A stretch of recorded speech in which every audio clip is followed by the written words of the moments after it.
সামেত রাদিয়াল্লাহু তাআলা আনহু তিনি জেরুজালেমের মসজিদ বাইতুল আকসার মসজিদের ছাদের পূর্ব পাশে দাঁড়িয়ে তিনি কান্না করছেন। মসজিদের ছাদের পূর্ব পাশে দাঁড়িয়ে তিনি কান্না করছেন। তাকে প্রশ্ন করা হলো, আপনি কান্না করছেন কেন?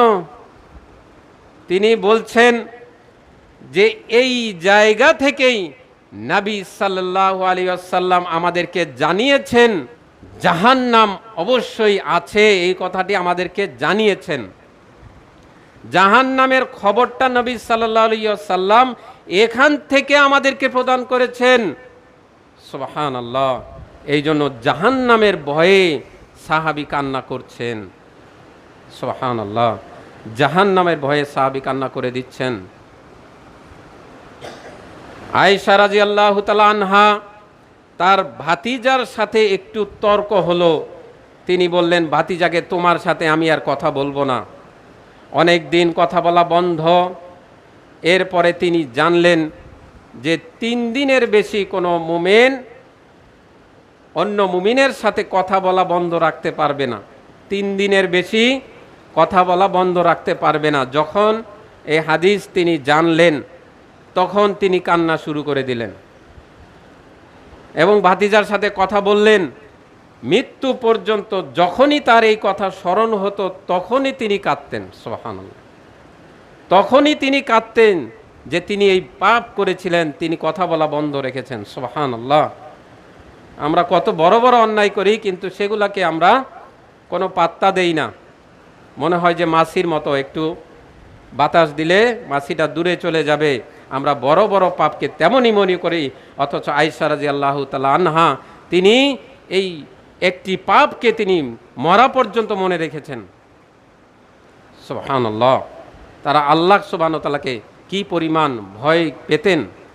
ওসমান রাদিয়াল্লাহু তাআলা আনহু, যার সাথে নবী সাল্লাল্লাহু আলাইহি ওয়াসাল্লাম তার পরপর 2টি মেয়েকে বিয়ে দিয়েছেন, যাকে বলা হয় জুন্নুরাইন, তাকে বলা হয় 2 নূরের অধিকারী।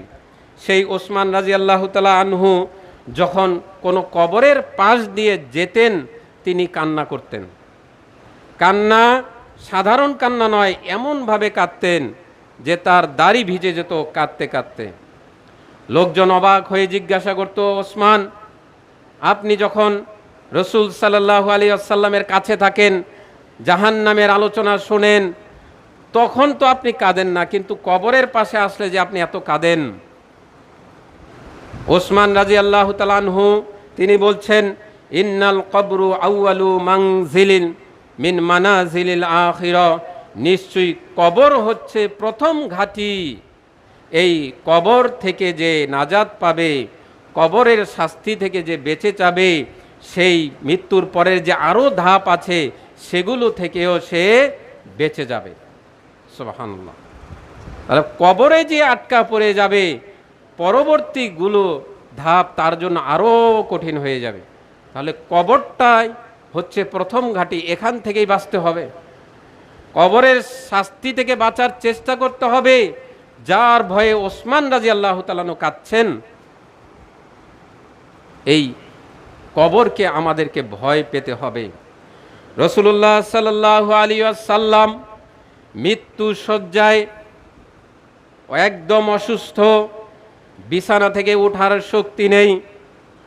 তার এরকম মুহূর্তে নামাজের জামাত সম্পর্কে জিজ্ঞাসা করা হলো, যেই নামাজের সময় তো এসে গেছে, কে নামাজ পড়াবে, কে সালাত কে আদায় করাবে?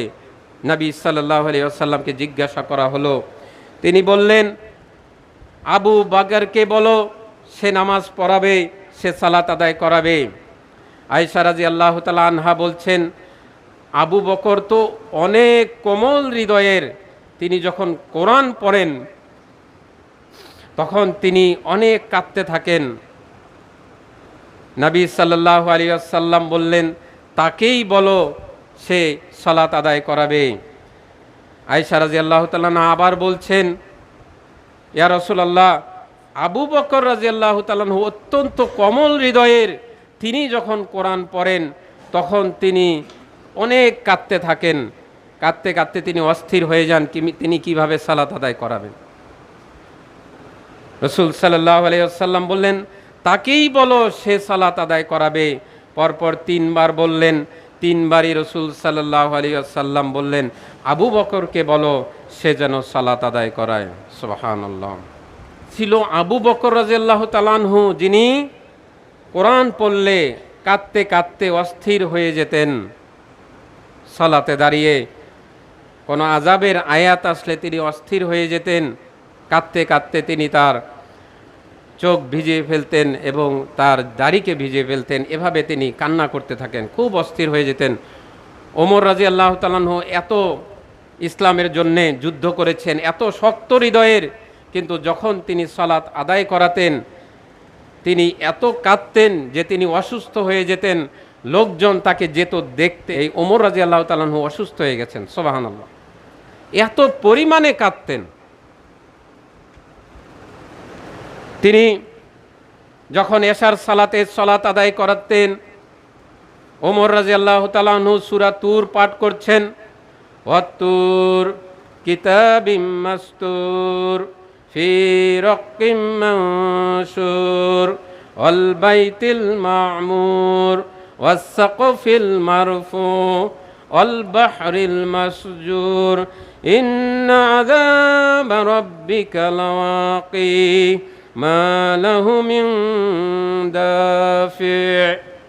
যখন এই আয়াত পড়তেন যে আল্লাহর আযাব আসবেই, আল্লাহর আযাব আসবেই, কেউ তাকে বাধাগ্রস্ত করতে পারবে না, এই আয়াত যখন তিনি পড়তেন তিনি কাঁদতে থাকতেন। কাঁদতে কাঁদতে অসুস্থ হয়ে যেতেন। সুবহানাল্লাহি বিহামদিহি সুবহানাল্লাহিল আযীম। ওমরের মতো লোক, শক্ত হৃদয়ের লোক, যখন এই আয়াত পড়তেন যে আল্লাহর আযাব আসবেই, কেউ তাকে ঠেকাতে পারবে না, কেউ তাকে বাধাগ্রস্ত করতে পারবে না, এই আয়াত যখন পড়তেন ওমর, তখন তিনি এই পরিমাণে কান্না করতেন। আল্লাহর নবীর সাহাবারা এইভাবে আল্লাহর ভয়ে কাঁদতে থাকতেন। পূর্ববর্তী উম্মতেরাও আল্লাহর ভয়ে কান্না করতেন। আল্লাহ সুবহানাহু ওয়া তাআলা কোরআনুল কারীমে বলেন, ওয়াইযা সামি'উ মা উনজিলা ইলার রাসূল তারা আয়ুনাহু তাফিদু মিনাদ দাম'i। আল্লাহ সুবহানাহু ওয়া তাআলা বলেন, ওয়াইযা সামি'উ মা উনজিলা ইলার রাসূল, যখন তারা শোনে যা আল্লাহ তার বান্দার উপর, তার নবীর উপর যে নাজিল করেছেন, যখন তারা শোনে তখন তুমি দেখবে যে তাদের চোখগুলো থেকে অশ্রু ঝরে পড়ছে। সুবহানাল্লাহ। মদিনায় হিজরতের সময় 70 জন লোক, খ্রিস্টানদের মধ্য থেকে 70 জন লোক নবী সাল্লাল্লাহু আলাইহি ওয়াসাল্লামের কাছে এসে তারা নবী সাল্লাল্লাহু আলাইহি ওয়াসাল্লামের মুখ থেকে যখন কোরআন শুনল, তখন তারা কান্না শুরু করে দিল। কান্না আর থামছে না।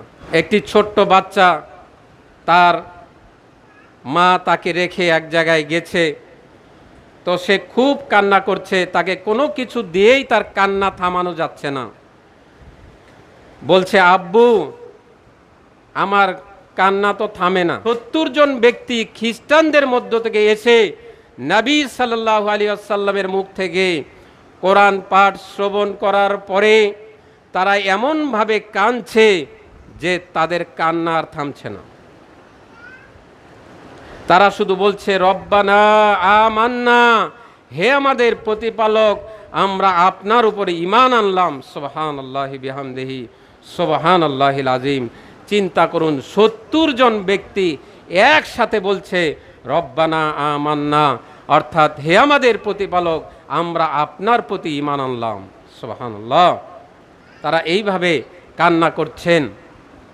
এবং পূর্ববর্তী যত নবী আলাইহিমুস সালাম দুনিয়াতে এসেছেন তারা প্রত্যেকেই কেঁদেছেন। আল্লাহ সুবহানাহু ওয়া তাআলা বলছেন, ইযা তুলিয়াত আলাইহিম আয়াতুর রহমান খররু সুজদান ওয়া বুকিয়া। আল্লাহ সুবহানাহু ওয়া তাআলা বলছেন, যখন তাদের সামনে রহমানের আয়াত তেলাওয়াত হয়, কার আয়াত?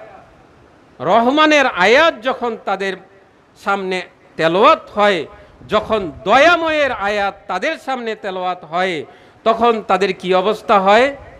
পূর্ববর্তী লোকদের কথা আল্লাহ বলছেন, আমাদের নবী সাল্লাল্লাহু আলাইহি সাল্লামের উম্মতের নয়, পূর্ববর্তী নবীরা যারা এসেছেন তাদের কথা আল্লাহ বলছেন। যখন দয়াময়ের আয়াত তাদের সামনে আলোচনা হয়, আয়াত তেলাওয়াত হয়, তখন খররু সুজ্জাদা ওয়া বুকিয়া, তারা সেজদায় লুটিয়ে পড়ে। সুবহানাল্লাহ, আল্লাহর ভয়ে তারা সেজদায় লুটিয়ে পড়ে, এমন ভাবে তারা কাঁদতে থাকে। সুবহানাল্লাহি বিহামদিহি সুবহানাল্লাহিল আযীম। এটা পূর্ববর্তী নবীদের ঘটনা। সুবহানাল্লাহ, তারা আল্লাহকে কি পরিমাণ ভয় করতেন। জ্ঞানীরা আল্লাহকে ভয় করে। আল্লাহ সুবহানাহু ওয়া তাআলা বলছেন, ইন্নামা ইয়াখশাল্লাহা মিন ইবাদিহিল উলামা, নিশ্চয়ই জ্ঞানীরাই আল্লাহকে ভয় করে। যে ব্যক্তির ভিতরে জ্ঞান আছে সে আল্লাহকে অবশ্যই ভয় করবে, ভয় করতে হবে। আল্লাহ সুবহানাহু ওয়া তাআলা বলছেন, ইন্নামাল মুমিনুনা আল্লাযীনা ইযা যুকিরাল্লাহু ওয়াজিলাত কুলুবুহুম।